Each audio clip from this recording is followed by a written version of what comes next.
the Shared Green Deal project on renovations. I'd like to thank in particular every one of you who have come here and who have come to Eco Tours during the project. It's a year ago since we launched it. It's hard to believe that we're here again at this time of year saying that the year is over. It's over for yourselves, but for ourselves we still have another element of work to do. So there are 10 interviews to be undertaken, and some of you have agreed to participate in those interviews, and the feedback will be that those interviews will go back up to the Shared Green Deal, and they'll work on them after that. We won't have any input into the work on those interviews. However, they will be anonymised, which means that anything that you say in an interview will not have your name associated with it, and so that's fair. You know, they can make statements then and use the interviews and the information they get. Sorry, I think actually as part of the procedure you're asked to give your name. Yes, you are, but it's available to ARU, but for their publication, they won't divulge anyone's information. Yeah, and anything that's put in the reports from now on will be anonymised for the public. But of course, your details are there on the Shared Green Deal into the future. I'd like to thank in particular Mayo County Council for asking us to be part of this project. We were originally we were informed that it was taking place, and we looked at it and thought, oh, it's a bit onerous, it might be a bit too much for us, and then we didn't heed it. So a few months later we got a word from Laura over there, and Laura suggested that we might put forward an application. So between ourselves and we got help from Orla, from SEAI, we put a good report in, and thankfully we got it. Anyway, thank you also to Lorna Dennehy, who has become the Communities Climate Action Officer in the meantime. She joined our group and has been wonderful, and herself and myself went together to Vilnius recently for one of the study tours, and she is a powerhouse, absolute powerhouse. And so I thank her for the effort she put in, because at the time she was really at work. She was very, very busy, and socially she was very, very busy. And with me she was very, very busy keeping me in order. So thank you, Lorna. I now hand you over to Lorna to put a more official presentation to you. Thanks so much, Rosario. Hi everyone. So, like Rosario said, my name is Lorna Dennehy. I'm the Community Climate Action Officer in Mayo County Council, and part of the wider climate action team. Some of us are back here when we were launching our Community Climate Action Fund there recently. I suppose I just want to say, firstly, thank you so much for the huge effort from the Lewisburg group. You've honestly been brilliant. I don't think people realise, but like, you were always so ahead of the other partners, and they reiterated that to us in meetings, but it never made you stop, it never made you falter or slow down. You kept driving forward with everything, and I think that just is a credit to you and how hard you worked on this project. I've had a great time being involved, and I've learned so much because I don't come from a technical background myself, so learning about all this stuff in regards to efficient renovations has been so interesting for me. I suppose it's hard to think that this was a year ago that we were standing here launching it, but I suppose just want to say it's been an absolute delight to partner with you. We're so glad that we approached you, and Laura, I wasn't on the scene at that point, but Laura approached you, and there was no better group to do it. Honestly, we credit you so much when we talk about community groups that first come to our mind as good examples of what a community can do, what they can achieve. I think it's big to note as well that some of the other partners in this project on the European level are like huge cities, and they're like completely different like location to what we're dealing with here. And I think we've honestly stood up to them just as good as anything they've done. Like, some of their events seemed bigger, but we've done so much more, I just think, on our level. So just prove us for the honestly, it's been a pleasure working with you, and you work so hard. Laura Dixon, thanks for all your support as well there in the background. I don't know if I have anything else to say, but it's just been great. And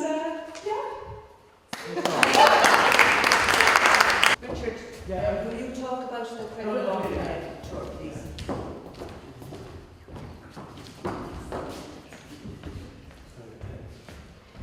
Yeah, I just want to go back, I suppose, at the end of the Shared Green Deal, we're coming to an end, but I want to go back to the beginning, just to talk about the early days and about our motivations for getting involved.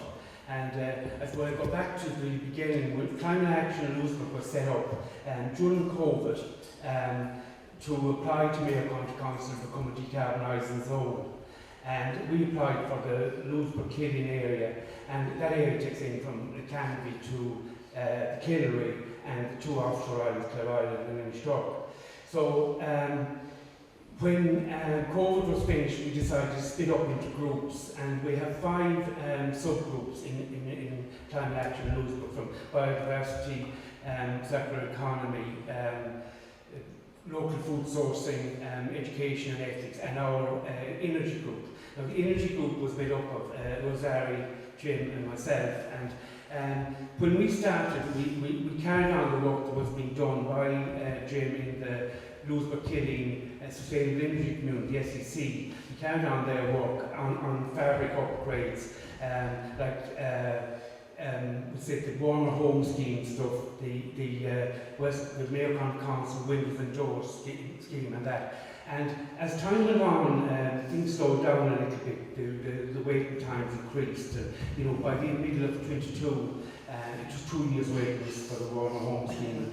We wanted to do something that would give us a bit momentum within our group, and we looked in at the molten solar. So we had started into the solar Mehel and the molten solar to keep ourselves occupied. And then in October of 22, when Ciara Cullen, our colleague from Clare Island, told us about the Shared Green Deal and Horizon 2020, we didn't follow up on it. We were a little bit focused on the solar Mehel, and we didn't think we had much chance of being selected anyway. So then, when Mayo County, I suppose then in January, I just said, James Ryan here, who is in our biodiversity group, one of our colleagues, he said to us in our energy group that really we were putting the cart before the horse. We were concentrating very much on the solar stuff, when we should be concentrating on fabric, and that as well could get the most emissions reduction. And James was quite right. And pretty soon after that, then Laura went on to us about the Shared Green Deal, and there was only about 5 days left to the closing date when she came to us. And in about 4 or 5 hours, we put together a good application, and then the following day with Laura and with all of the extent who gave us a lot of help on the budgeting and the financial side, we got a pretty good thing together. And in reality, we didn't expect to hear any more about it. We didn't expect to be selected. And then on the 10th of March, we were told that we were selected as the winner of the Western Europe group, and that Vilnius, Zaragoza and Novgorod and Hungary were the other 3. And the first I suppose, thing then was to go to Cambridge to meet up with the people from the other sites. And it was put down as a training, but really what it was about was designing the experiments to suit our local context. Our context is very different to Vilnius, which is a big city with 500,000 people. Zaragoza has 750,000 people. So it was designing the experiments to suit our local context. And since that time, we've been meeting with Cambridge once a month. We have to report back to them, and our 10th meeting is tomorrow morning. So we're still going through that. And so I'm going to leave it at that. The first thing we need to do is set up a knowledge network. So I'm going to hand over to Jim Campbell to talk about the setting up of that. Yeah, we'll just have Chris, the welcome from Chris. Yeah, so welcome from Chris, and then Jim will. That's what Chris is. Chris Foles is the head of the, our project is run from Anglia Ruskin University in Cambridge. So the additional renovations project is run from there. He's the head of that programme for Shared Green Deal. So he's the boss. But he's a message. I think Jim will talk about setting up the knowledge network after that.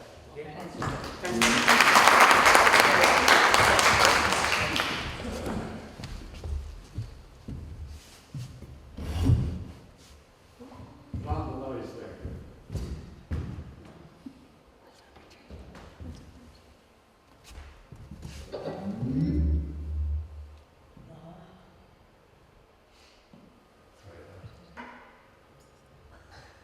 Technology.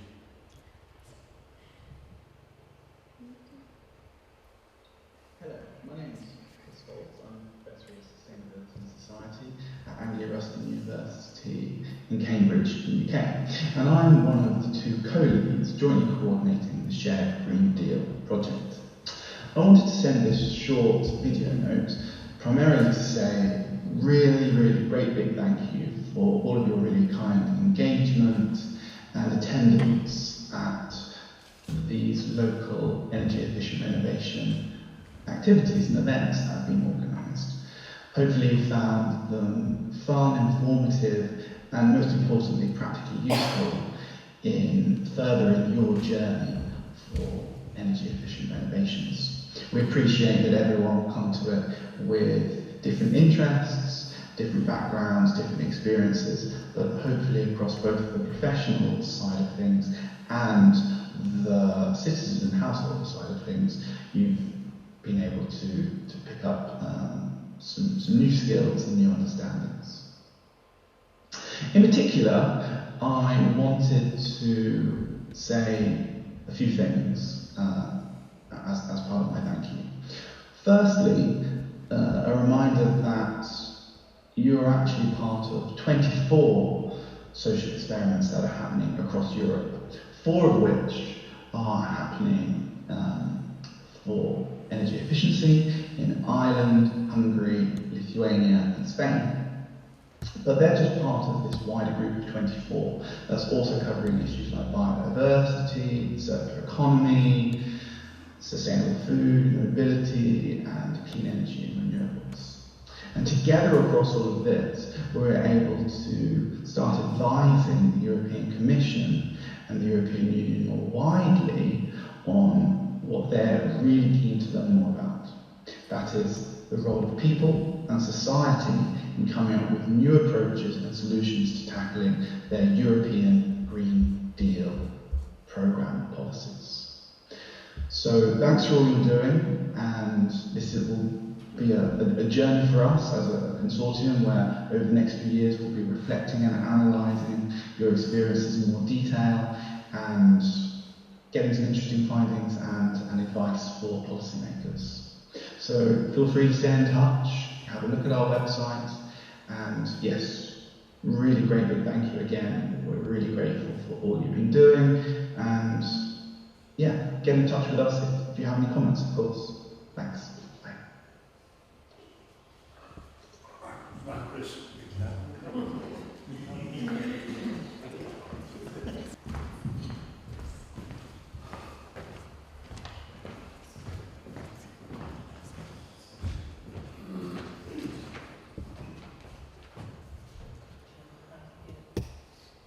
Hello? Can you hear me? I hope the tone is better than the last one. Clearly.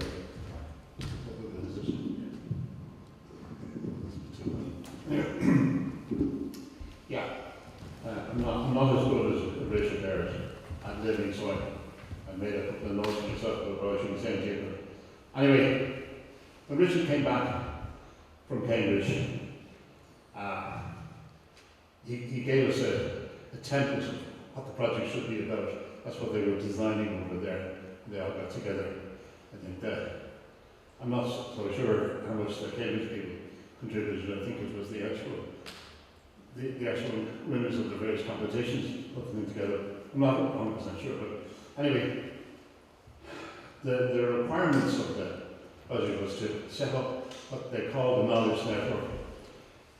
And that was to get at least 30 people together, and half of them should be professionals in the green industry in some way, either in financing or in actual implementation of work, or in,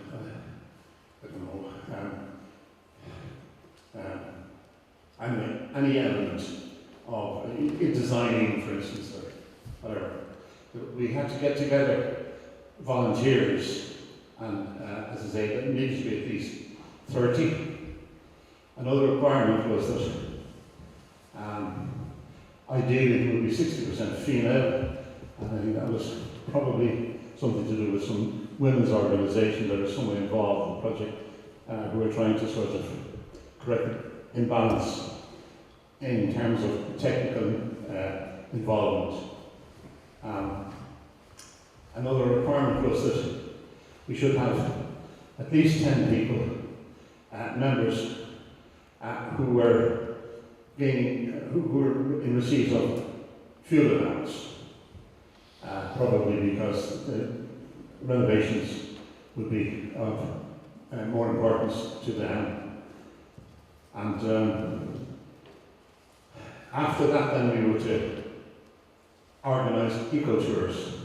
And the purpose of the project was to impart as much information as we could to the public, so that hopefully it might encourage them to do renovations, and ideally that they would maybe pass the word on, and there'll be an element of distribution of the knowledge into the wider public. I think that's the main ambition of the project. But we were to organise 10 eco-tours, 5 that were to be to houses that have already been renovated, and 5 that were in the process of or about to be renovated. So, anyway, the first thing was setting up the knowledge network, and I don't know, through word of mouth and one thing and another, with the help from our colleagues in the council, we managed to put together a total number of, we ended up with 36. And they're well balanced, a slight preference for female members, not the full 60%, but I think 56%. And also, we managed to get the correct professional and non-professional balance as well. So, and we did that. And what else have I got to say here? Now, okay, well, then the next step on the project was to organise the eco-tours. And our first eco-tour, it happened to coincide with the launch of the Energy Master Plan in Ishturk.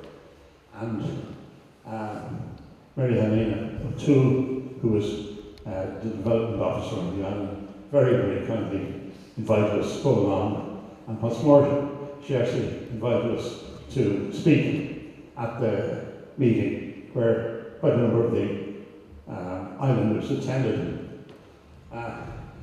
It was actually quite a great event. The main purpose of the focus from our point of view was to have a look at the 2 new holiday homes that had been built on the island as, we say, post-renovation. In fact, they were new builds, but they incorporated a lot of very energy efficient technologies, if you like.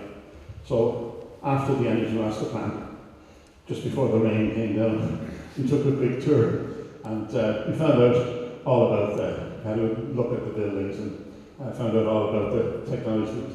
They were built basically from insulating material with a steel structure, and they had all heat pumps, and obviously the ventilation was all heat recovery ventilation, so that they weren't using any energy. And I understand that they use virtually no electricity, even though they don't have any solar panels, but they're so well insulated that they have a kind of passive effect.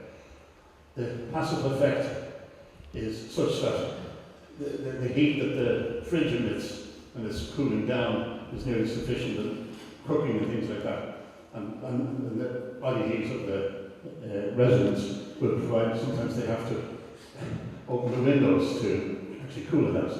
That's the effect in passive houses. Now, I don't know how successful our project has been in imparting information because it's been a little bit disjointed, but I hope you all learned some little bit about renovations and you can carry the news on to the future. And I think that's all I have to say. Thank you. Last time I asked you to talk about Creggan Vaughan, I was a little bit premature. Now you can talk about Creggan Vaughan. Right.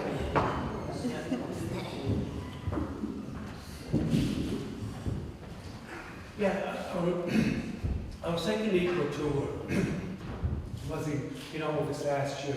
It was to the old schoolhouse in Creggan Vaughan, and some of you down there remember a very, very wet day in August. Tom Pollard, who bought the old school, was in the process of, it was in the early stages of doing up the school. And just a little bit about the school. The school was built in 1891 as a school in Creggan Vaughan. It was refurbished in 1944 and it closed down in 1977 when the children from Creggan Vaughan moved to the new school in Killeen.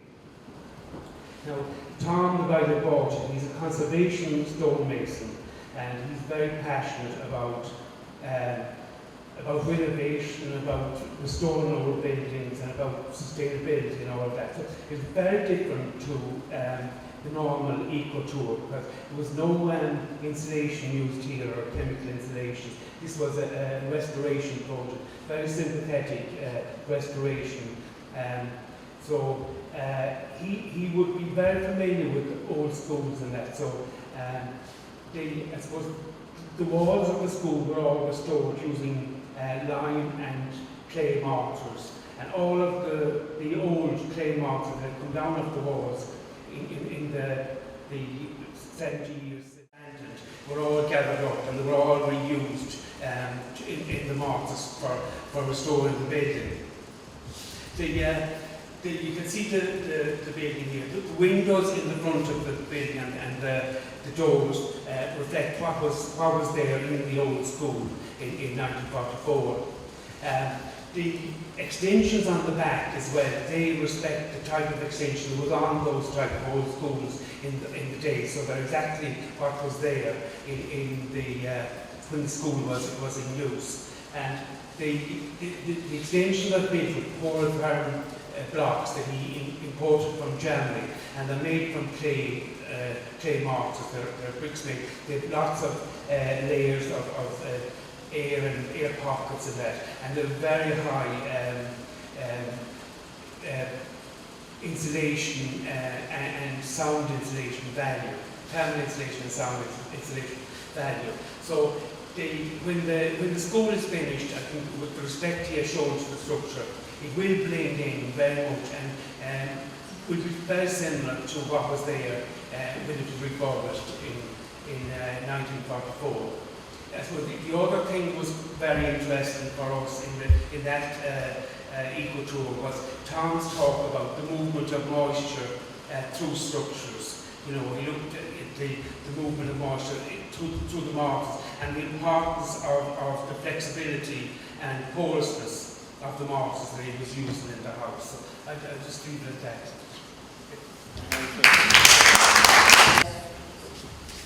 The next eco tour we visited was to Colquhoun. Sorry, Orla. I'm jumping. No, don't skip anything. Just I'll sit down again. Orla, my apologies. Orla is going to give us a rundown on our visit to Belmullet. And I leave you with that. Sorry. Thanks, Rosario, and delighted to be here today. So my name is Dr. Orla Nicksivna. I work on behalf of the Sustainable Energy Authority of Ireland as the mentor for the SEC, the Sustainable Energy Community Programme. So the SEC here has been really, really active. In our own SEC, I live in Belmullet, we've been renovating schools and community centres since 2014 with the help of Mayo County Council. So when Jim approached me and asked me to do a tour, I was delighted because I do community energy tours all the time, and I'm always really happy to show off what we've done because we've done a huge amount of that work. So I just brought the agenda just to give you an idea of what we did. So I tried to give it a mix of pre-renovations and post-renovations. The first place we went to was the Ballycoy Community Centre. They had actually got an energy audit done as part of our energy master plan in Belmullet. And the audit was used then to go and get funding, and they had received €200,000 in funding to renovate the community centre in Ballycoy. So the retrofit was in process as we were there, so it was really interesting to see and hear what was happening. We then went to Bangor Hall. So Bangor Hall in Bangor Airs was renovated back in 2014, and this was really one of our big success stories. The place was completely run down before we went in.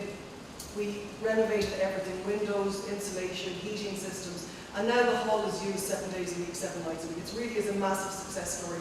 So we left Bangor then and we went to the Irish Wheelchair Association in Belmullet. The Irish Wheelchair Association, I'm not sure if you know the building, it's a brand new building, so we couldn't really do any renovations there, but we did realise that they needed some renewable electricity. So we put in a very large ground-mounted PV array at the back of the centre. It's 11 kilowatts, and it's produced almost 100,000 units of electricity since it was put in 2015. So that's been a massive success for the Irish Wheelchair Association. We then went down to the Nave Hall of Brendon and Auckland. Again, huge renovation. They got €450,000 from Leader. Like, honestly, when you see that amount of money and what that amount of money did for that building, like, I mean, it's like a brand new centre again. It had heat pumps installed, 7 kilowatts of PV, loads and loads of internal and external installation. They built on a new section for their GTEC, which is their innovation centre. After we left then, we went to Chalk Granny. So Chalk Granny is another Meals on Wheels centre. It's a large community centre in Cornboy. And again, at that time, it was a new building, so we didn't really have a lot to do. So we built an electric van for the Meals on Wheels, we installed some PV, and did some insulation as well. We then went on to the Shant School, and again, as part of our Energy Master Plan, their energy audit was completed. So they had a full list of what they needed to do, and they're in the process of securing funding for their renovations. So I think in total we saw 3 pre-renovations, 3 post-renovations, and definitely the learnings of the day was it's much better to bring an old building back to life and keep it going for another 50, 60, 70 years than to start again creating a brand new carbon footprint. So definitely that was a big learning. We also had our regional coordinator Mel Gavin with us on the day. Mel's a very experienced energy engineer, and he gave a really brilliant presentation at the end in Cartide on how to do these renovations and the importance of doing the renovations and how to secure all the money. So that was it. I was delighted to show you guys everything that we had to show, and if anybody else wants a tour, give me a shout.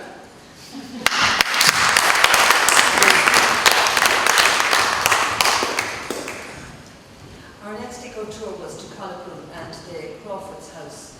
There you see a house that was built about 20 years ago. It was a very well built house. It hadn't been lived in for the last number of years. So once the Crawfords bought it, they wanted to upgrade it and renovate in certain ways. So one of the areas they wanted to do was to up the insulation quality. They got an architect to draw plans for them. And of course, we all know, you aspire to this, and then you actually have to work down to what will work. So that's what happened with them. They got their drawings and pricing, and when they saw the bottom line, they were a little bit worried. So having chatted then to some members of our own group here and to David McIntyre from Superior Insulation, they decided that instead of the preconceived idea they had that they would wrap the house, that they would increase the insulation between the blocks. So that's what happened. So that reduced the cost significantly. The attic insulation was done very well. It was in good condition, so they just covered it over with cellulose, which is newspaper that's processed to become kind of a fluff stuff, and then that goes over the existing insulation, and it can be about that thickness. So it's a great insulator, and it can allow dampness to go through it. The windows and doors, they were very high quality, so the project suggested that they would change them to triple glazed. They didn't need to because the quality of the windows were so good. So that would reduce the cost once again. The doors were the same. They had 2 chimneys in the house. One of them was an empty chimney, not used. and the other was an open fire. So they decided to close the empty chimney, and the unused one, and then they got a stove for the second chimney. So that meant that there was no heat escaping up those two chimneys. And then they had plans at that time to change the heat pump, the boiler. So they were going to get a more up-to-date condenser boiler. And they also installed PV panels down in the garden at the back of the house. So the garden sloped downwards, so they were able to put 2 layers of panels on concrete slabs. So they're going to reduce the amount of energy that they use each year from then on. I haven't been back to the house, but some of my colleagues have since, and they're very pleased with the work that they have done. And of course they've saved an awful lot of money through talking to people. Thank you. Thank you. Karen to speak about her own house in Westport.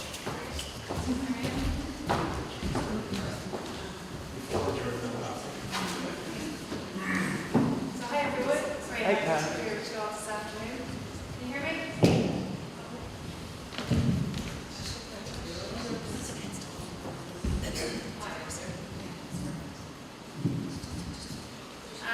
So I think back about 2.5 years ago, my husband and myself, we bought a 1970s bungalow in Kings Hill in Westport. So we loved the site because it's on the back of Kings Hill, if you're familiar with that area, and it's looking over Clew Bay. So beautiful view. We loved the location because it was on the edge of Westport House, but what we didn't love was the condition of the house. So you'll see it there. So nobody had lived in it for 15 years. So it was a big project.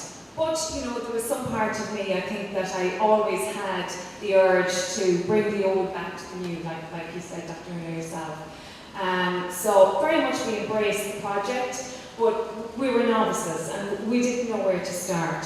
So we partnered with a local contractor, Patrick Walsh, Westfield, and he said to us, you really need to get an energy consultant out on site to have a look and get advice around, from an energy point of view, where you need to start. He was taking care of the construction piece. So Paul Brady, local energy consultant, called, and you know, he gave us great pointers as to what we should do with regards heating, the windows, and installation. So installation was going to be a key point to bringing the house back up to the level of energy efficiency that we wanted. I think the BER rating when we bought the house was either an E or an F. I can't remember exactly, but it wouldn't be that unusual for a house, I suppose, of that age. So our goal was to get it up to an energy rating of an A. So after that, our search began for somebody that could help us with the installation. So by good word of mouth, we happened upon Damien from Superior Installations. So we very much were guided by Damien because it was certainly unknown territory for us. And similar to Rosario, what you talked about, that last house in Lewisburg, we got the external wrap done. And the way it was explained to me was like it was like a big duvet cover being put over the house. And then the attic as well, and similar, Jenny did talk to it in more detail, but the same material was used in the attic as well from an insulation point of view. So Jim was out of the house 2 weeks ago, I think, and you've certainly seen the after. You were there before in November.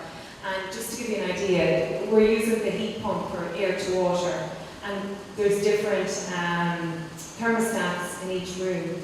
So we typically have them around 18, 19 degrees, and the house is so cozy. This is a gym that you wouldn't need, you know. So we're so happy with the energy project. We haven't got the latest BER rating confirmed, but there's no doubt in our mind that we'll make the A rating. We're just waiting really for confirmation on it. So yeah, so very happy to have been involved with this group. And if anybody ever wants to come and have a look at the work that's been done from an installation point of view, you're very welcome. Thanks everyone. Karen, and Jim, if you'd like to come and talk about Carmel Austin's house.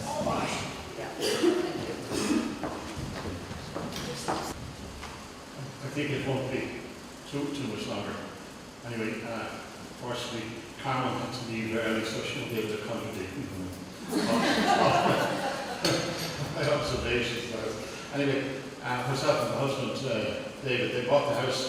It was built in 1988, and they bought it in 2012. The people who owned it had pumped the walls and put in attic insulation the year before they bought it. But they went about doing a major refurbishment.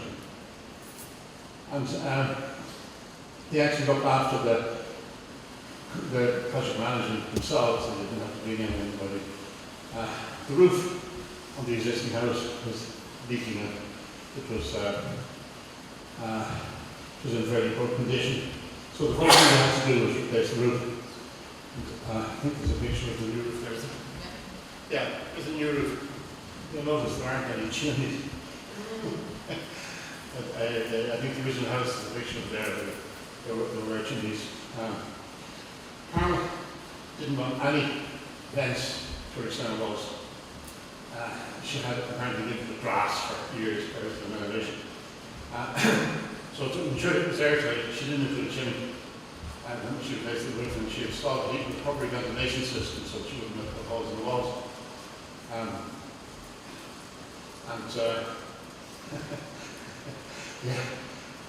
You know, most of us have a hole in the wall behind the cooker, so that the smoke goes out.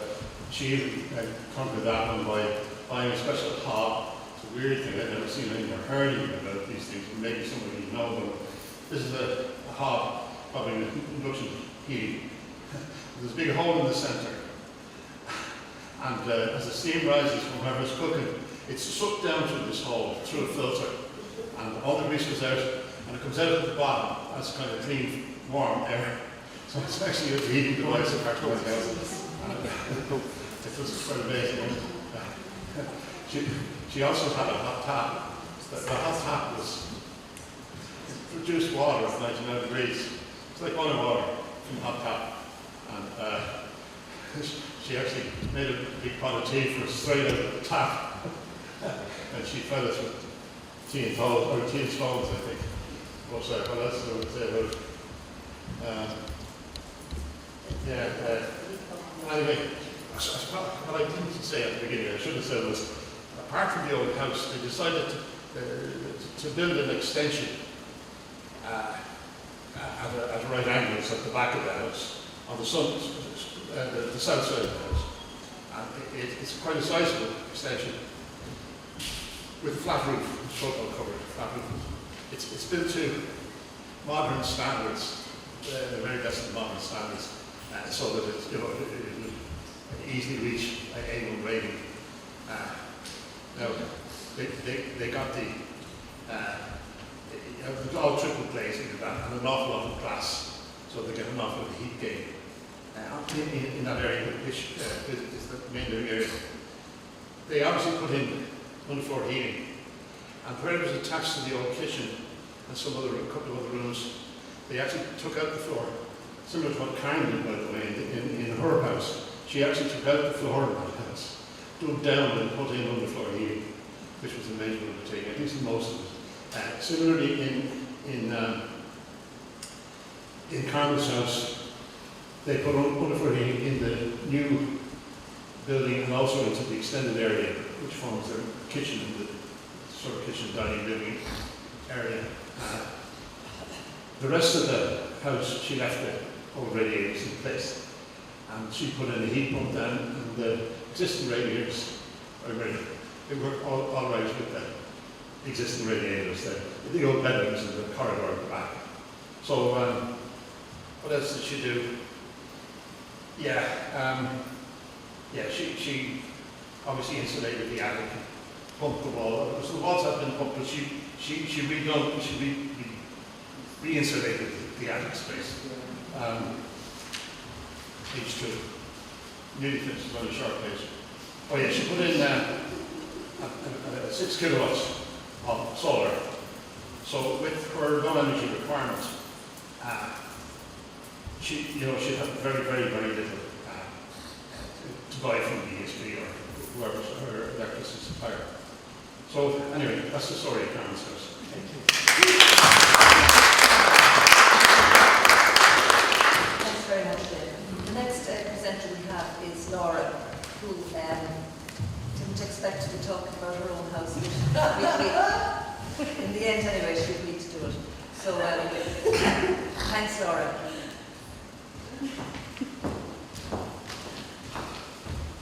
Thank you. I want to want the picture of you, so I don't know what to say. That's all I'm saying. So our house was a really old house, an old stone house, and it was so old and so damp that I think we only didn't even want to stand inside it, because I just felt like I was going to get sick just from standing inside it when we were looking to buy it. But it's on a beautiful site just outside Westport. You can see Kew Bay, Clare Island, Patrick, and we just, so this was in 2015, and we were just like, oh my God, if we don't buy it now, the price comes up and we'll never be able to afford it. So we bought it. It took a while for the sale to go through, but in that time we put a lot of time into what we were going to do with the site, the planning and all that. So we knocked the old house and we rebuilt our house. So our house is a smaller footprint than the old house. So the old house was an old stone house, but had loads of higgledy-piggledy extensions put on. So yeah, we knocked it, but you can see there the stone that's on the front of our house is the stone from the old house with a little bit of pink stone from Mulranny as well, thrown in just to add a bit of colour. We were really mindful of the embodied carbon in the house, so it's a timber frame house. This was pre-Ukraine when you could get timber. I think the timber came from Russia, so but it's so cool watching the timber frame house arrive because it just comes in the back of a truck. And then you've got a house, like 2 days later, there's a house. The most entertaining / worrying part of the house arriving was that the truck kind of fell into our garden and couldn't move, so we had to get like tractors and then more tractors to try and pull out the big Arctic truck out of the garden. But we got the house up, most importantly. And then we were also mindful of the insulation, so we have 300mm walls, and inside those is cellulose insulation, so similar to what Rosario was talking about, so it is recycled newspaper. So again, looking at the low body carbon, we have the underfloor heating, we have the heat recovery ventilation, we have the air to water heat pump. We use so little energy. We didn't even put in radiators upstairs. They're plumbed for upstairs, but we've just the underfloor downstairs that heats the house enough. We generally don't even have to turn the heating on. And my husband pays the electricity bill, so I learned at the energy tour as well. That for last year we didn't pay for electricity at all because we had so many energy credits through the war in Ukraine. Energy credits, so that we were actually in debit or credit, whatever, the whole year round. So we use very little energy, and it's not that we're doing anything that we're living really frugally or anything. But yeah, I think once you build a good house, and we are mindful that we use, like we try to use nitrate, which we put on our dishwasher at night or washing machine at night, and we've signed up to the nitrate system. So yeah, through being mindful and designing our house well and living in it well, we have very good bills. It's great.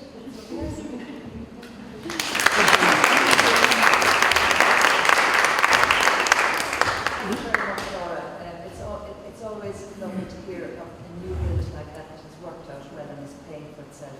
You know, to have no electricity bills is wonderful, or very little at least. That's the end of our eco tours and the reports on our eco tours.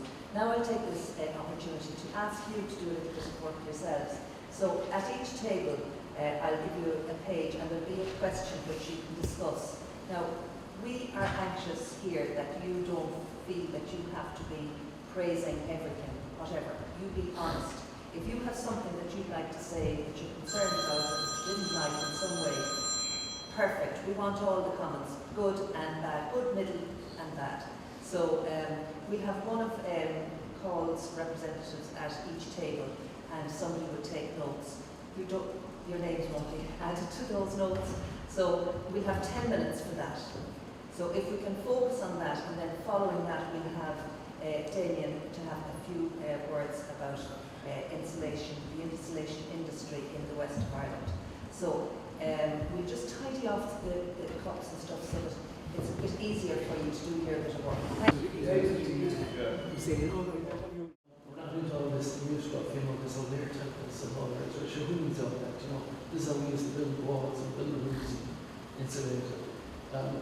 There's a huge change has occurred in the last couple of years, and I think we're almost at a point where we're starting to level off now the knowledge, the ability, and you know, there's enough companies out there now to actually carry out the work and do it well. So I think we're in a good place.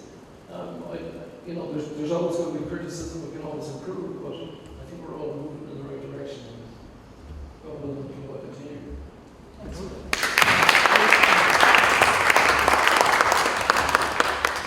much, Damien. You didn't get much time to prepare for this. Well, thank you for your thoughts. Richard, would you talk to us about know-how, please?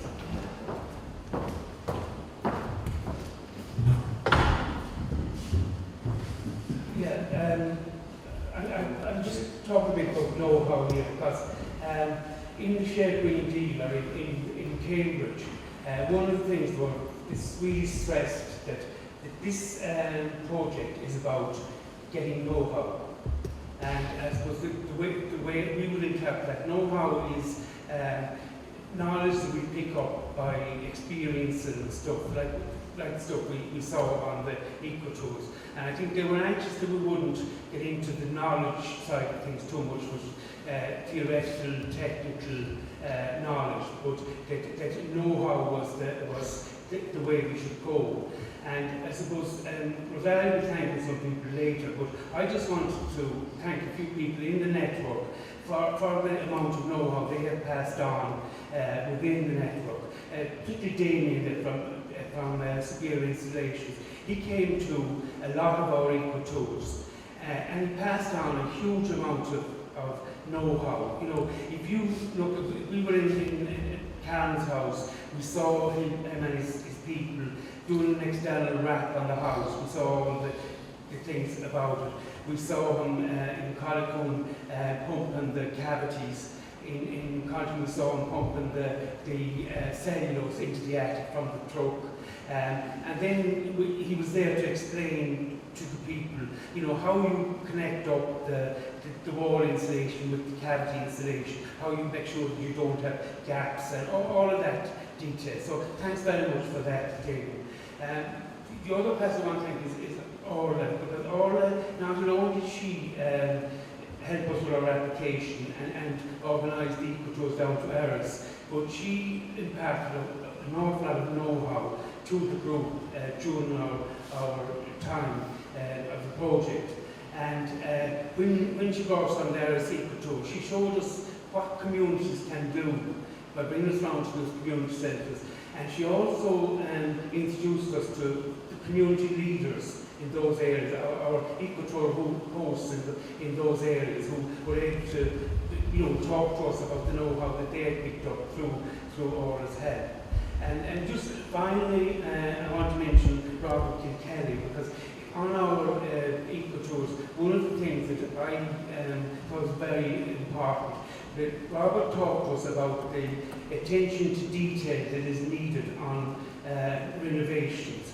You know, when you're doing a new build, you have a membrane of full wrap. But when you're doing renovations, you have to look really at the attention to detail on the utilities, the plugs, the sockets, the utility points, and to seal those up, you know, because they're coming through a membrane. And if you don't look after that attention to detail, you're going to get drafts as the building dries out or whatever. You're going to get drafts down the road. And all that know-how is showing people who are there how to do a renovation rather than getting into all the technical and theoretical stuff. So I think it's important to.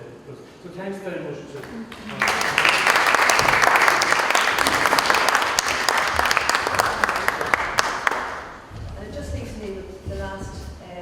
Duty to thank others, and you can see there that we have the Shared Green Deal thank Laura for focusing our attention to something that we have found very worthwhile. Difficult at times and demanding, but very worthwhile. We thank Mayo County Council and Laura and Lorna for supporting us throughout and, you know, showing us the way at times. We thank ARU in Cambridge and Anglia Ruskin University for all of the meetings that we had online with them and for their kindness to us on our trips both to Cambridge and to Lithuania. We were looked after very well, I must say. And to SEAI and Orla for the backup to our knowledge and our application and for planning the Balmullet tours. They were absolutely brilliant. And the one thing I came away with from Balmullet was, you know, there isn't any old building that can't be made good. And especially if it's a community building. If we look at this building here, it's much the same as the one in Bangor, you know. And my hope is that someday this will be as good. If you notice today, the heating system here has been running nearly all the time that you've been here. I turned it off for 20 minutes, and within the 20 minutes the heat had gone. So it's just escaping. It needs insulation, it needs care. So we hope that in the future it may happen. But in the middle, you can see the centre to this project is the Knowledge Network members, and that's yourselves. For those of you who have participated in coming to our eco tours and coming to our functions here, we're very, very grateful to you for doing that, because without us being able to make up the network, we would not have been able to do this project at all. So thanks a million for that. To the eco tour hosts, and here I'm not going to mention names because we've mentioned them already, but in case I forget anybody, all our eco tour hosts, including those in Balmullet, and I had intentions of writing to them, but if you give me information, I'll send a thank you note to each of them, because they were all very, very welcoming and giving us great advice. And to the expertise that Richard has spoken of from Orla, from Robert, and from yourself, Damien. Also from other members here amongst us who have lots of expertise, who have shared their knowledge. And to Ginny, I must thank you very much for agreeing to come in and to video this event today, because we were anxious to have it recorded. And our own IT guy, Gareth Lewis, who has moved to the area a few years ago, he's an absolute wonder. He's on holidays at the moment, and he has done all our recording up to date, and he's just not available at the moment. But thank you, Julie, for standing in for him, and thank you to all. Thank you to everyone and their families who have been discommoded when we were on our eco tours. So we look forward to seeing you again, and if any of you have anything to discuss, if you have any questions or anything, we have an open floor now for anyone to ask or to say anything, and hopefully we have 5 or 10 minutes. Is that okay? Yeah. Thank you very much for attending. Thank you. Stuff you're going back to fix. First time around was an SAI fund. Are you fixing publicly funded stuff? Yeah, in some cases, but not all. In some cases, yeah. I would say all. Most of them are not. Most of them not, okay. Because SAI have a very strict inspection process, and I'd be really concerned if some homeowner has to pay twice because it wasn't done properly the first time if it's granted by SAI. Yeah, and we don't like doing that either. No. And do you report to the first contractor? I'll do it. Yeah. Well, Very gladly, I will report anybody who's not doing it right or being paid to do it. no, generally wouldn't be into reporting, but it's just to put it right, and at least. So the homeowner's paying a second time. Yeah. But in comparison to the amount of jobs that we've done where there's no reworks, it's a very, very small percentage. Okay. But it is there. But in my opinion, it's part of the learning curve. And I think that the learning curve has increased so much in say, the last 10, 15 years. Okay. We're now at a much better place than we were, say, 10 years ago. that situation doesn't arise nearly as much nowadays. Okay. So hopefully What makes you feel a little better?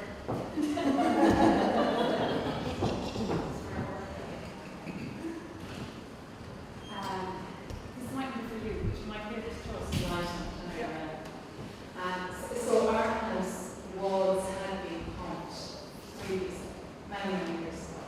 So when it came to grants, us applying for grants in regards to the external installation, we were excluded from that because the previous owner had got a grant at that point. So SEAI have a strict policy, they'll only fund one measure once, even though it's a different type of wall insulation. I'm surprised, did you argue saying it was a new, you just bought the house, you weren't the previous person? No. So they're only looking at the actual physical house as opposed to you being a new owner. I think if you had gone back and maybe said, but it's difficult, they only fund one measure twice, walls being the measure. And if they're being pumped, generally they won't fund external walls. I think the NPRN is on the farms. It's the NPRN, and it's really unfair that a new homeowner comes in and, it's unfair. SEAI have a lot of issues like that, and it's very tricky to get around. Yeah. But there's nothing we can do this time. No, the SEAI will never pay anything retrospectively. Oh, right. It has to be secured before you do works. Yeah. Yeah, it's the same thing with Carol Austin's renovation. It was the same with Carol Austin's renovation. She wasn't able to get the grant because it had previously been pumped by the previous owner. Maybe you guys should feed that back to SEAI, just in terms of letting people know that when people buy a house, they're not part of the previous history, and maybe allowances should be made there. how can you do that? Because I don't know the mechanism that. Feedback to SEAI. They have a helpline and a help email, and they have a full call centre in place now. So in terms of all the grant programs, it's very easy to talk to SEAI now. Albeit through a call centre, but it does feed back to the program managers. So it's So very easy, we come across that issue all the time, Yeah. and a lot more recently. Yeah. Where jobs were refunded, funded years ago. Yeah. New owners, because a lot of houses are getting turned over. It might still be the same outcome in that SEAI previously granted having installation in homes for external homes. Yeah. But it's still good to feed back to make sure SEAI at least stay on top of it. Yeah. Yeah. So on the website there's a free phone line and then Right, yeah. email. Certainly, like in Carmen's case, where the roof had to come off, she should be allowed to get a grant for attic insulation, I agree. but not a new roof. She certainly should. I agree, Richard. I definitely think sometimes the rules are a little bit stringent within SEAI. Unfortunately.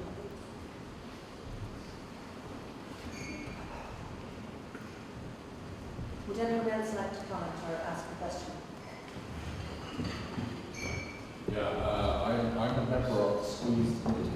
So if I do a big insulation project on my house, which I do need to do, it's going to cost a lot of money.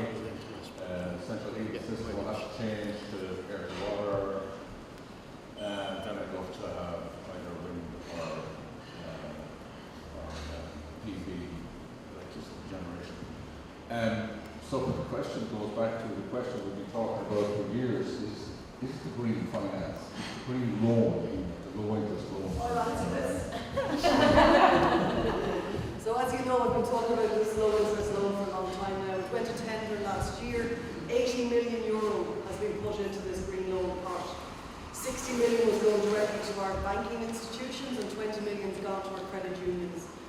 The process closed last year and the expressions of interest finalised in January. All of the final governance was done last month, so the 80 million is allocated. And as you know, these are government-backed unsecured loans and they're only for green renovations. So the latest that we've heard is going to be announced in the next 4 weeks. We're looking at rates of 3%. We're looking at these rates of 3% being available to the majority of banks and the majority of credit unions. And it's going to be a game changer, James. It really is going to be a game changer. They'll be available through the one-stop shops for the deeper retrofits up to a B2. They're going to be available through anybody who wants, like you don't have to do a deep renovations with B2 to get the low interest loans. You can From what we're being told, if you're applying to put in solar PV, going to be a game changer. The whole premise of these loans was that homeowners remain cost neutral. So if they invest €20,000, the energy savings pay off the loan. So if they're saving €300 every 6 months, that is basically their loan repayments. So they're not in a worse financial place. It's going to make a big difference to people. It'll be much easier to make a decision to renovate. Yeah. So yes, next 4 weeks. Just to, you mentioned the one-stop shop. Are there many contractors now in Mayo or in this region that are registered as one-stop shop suppliers? I'm not. This is So, great. we There's no equals on that. It's okay. We currently have 18 one-stop shops in the country, and we only have one in the west of Ireland. So Churchfield Home Services, based in Crossmolina, they're the only one-stop shop in the west of Ireland. Now that said, all of the other one-stop shops work nationally, they work nationwide. So the likes of Core Retrofit, based I think in Monaghan, they have a team in Galway, they have a team, like they will work anywhere. But for me, as the SAR mentor, I'm promoting Churchfield Home Services to keep things local. Noel's employing 60 people across the line, and he's contractors all over the country because he was focused in Dublin previously, but now because they're focused in the west. So we've 18, one in Mayo, that's the only one in the west of Ireland. Any chance of increasing that, because there is a demand for that, and I know there's a huge in time, this kind of little bit off-putting for some. You know, Yeah, there's currently an 8-week wait to get a home energy assessment done for a one-stop shop, which is not bad. No, the assessment isn't the problem. I think it's the program we didn't get the work done. So there's no, currently the one-stop shops, supply chains are actually okay at the moment. We're not seeing huge delays with the one-stop shops. Where we're seeing massive delays is the warmer home scheme, where there's a 2-year wait for contractors. So the warmer home scheme is the free energy upgrade for people in receipt of service social welfare payments, and most common receive for fuel allowance. So the warmer home scheme is still a 2-year waiting list. We upped the number of contractors recently, up to 37 contractors on the framework for Ireland. There's a huge number of houses waiting. So one-stop shops, no supply chain problems at the moment. Warmer home contractors, 2-year wait. From the start of when you put your application in to post-works inspections. So what's the feed-in for the one-stop shop? The on-site So the one-stop shops, if you do 8 weeks to get your home energy assessment done, if you agree to all of the works and to move forward, those works will be completed within 8 months. So we're not seeing any supply chain problems. So the big thing about the one-stop shops is before you're allowed to register as an SEI one-stop shop, there's very strict governance that you have to go through. And you have to have your contractors in place, you have to have your supply chain in place, you have to have a minimum turnover of a couple of million for the last number of years. It's very hard to become a one-stop shop, and SEAI are trying to give homeowners confidence that the renovations are going to happen, and it's going to be done at a fair price, and the grants are, SEAI have loads of money for grants, and that's not the problem. The biggest problem is homeowners co-financing, but there's no delays with one-stop shops. Contractors have to be in place before they are allowed to be a one-stop shop.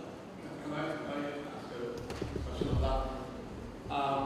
Those people in Churchfield, Yeah. I've seen their work, and I think they're quite good operators. But if they're the only people down here, they're not going to be able to fulfill all the needs, assuming that people would prefer to. They're not going to have the staff to do. They're not the only people here, Jim. All of the one-stop shops work nationally. So Core Retrofit at the moment have their own team based in Galway. So whilst there's only ones based in the west of Ireland, the majority of the other 18 one-stop shops work nationwide. But you don't have the option of sticking with Churchfield if you want, because they wouldn't be able to deal with all of it. Churchfield are absolutely able to deal with all inquiries at the moment. I have had no delays with Churchfield Home Services. Any works that we're doing in Mayo, they're all being funneled straight to Churchfield Home Services because he is employing so many people in the west of Ireland, but it's not a problem. I wouldn't even think that Noel is worried about that, like we will just employ more people. He's a very, very, very experienced one-stop shop. I've heard people say that if they were to insulate their homes by private suppliers, they would get at a particular price. And if they went through a one-stop shop, that price is significantly greater. Is that true or not? That's a really difficult question to answer because you have a few contractors in the room. Jamie, do you want to answer that? you use an SEA grant versus when you don't? That's very much over there. Nice big run to that. Personally, we don't have any difference in rates. It doesn't matter to us. We do one-stop shop delivery for SSE electricity in this region. So we cover, Sligo, Roscommon, and North Galway. And we could have a team. There's so much work in that. We could have a team of fellas just doing their work only. We've that much. There is, I've seen the prices that the one-stop shops charge, and I know what we're getting paid. There's a fairly good margin there for them. Because they're subcontracting. They're subcontracted and everything, and I presume they have bigger overheads and everything else, and they're in it to make money. But to answer the question, you cannot just insulate through a one-stop shop. It has to be a full retrofit under minimum B2. So you wouldn't go to a one-stop shop unless they're registered as individual contractors as well. So that's a hard question to answer because you have to get everything in a one-stop shop or just insulation through a registered contractor. But there's a lot of price gouging going on, absolutely. I mean, I think once grants are incorporated into a marketplace, the advantage is taken off those grants. Like we're seeing a huge price difference in the solar PV market at the moment. And that's probably due to the generous grants, and thankfully now they're decreasing because the market is telling people we don't need grants anymore for solar PV. Because the price has decreased. But definitely, Rosario, we hear it all the time about contractors having. When we were in Lithuania, one of the partners from Hungary was, the Lithuanian group that were doing work in Vilnius. They had a state-owned one-stop shop, non-profit. Wow. And they're racing through insulating buildings in that city. And it seems as if we're possibly losing out somewhat in Ireland in that Ireland is getting a huge amount of money and putting a huge amount of money into, we call it green construction. But a lot of that money is kind of, rather than going down into the fabric of the buildings, it's kind of going out this way before it goes down. And a huge percentage of the finance that's left for the buildings is lost. It's lost into private enterprise. Now, I can't see why the government couldn't take over or put in place some schemes, one-stop shop type, and do maybe all private, all public housing. Sorry? Well, sure, I know, but that's what's slowing us down, and that's what's getting less for our buck at the end of the day. I don't think our government is ever going to be in a place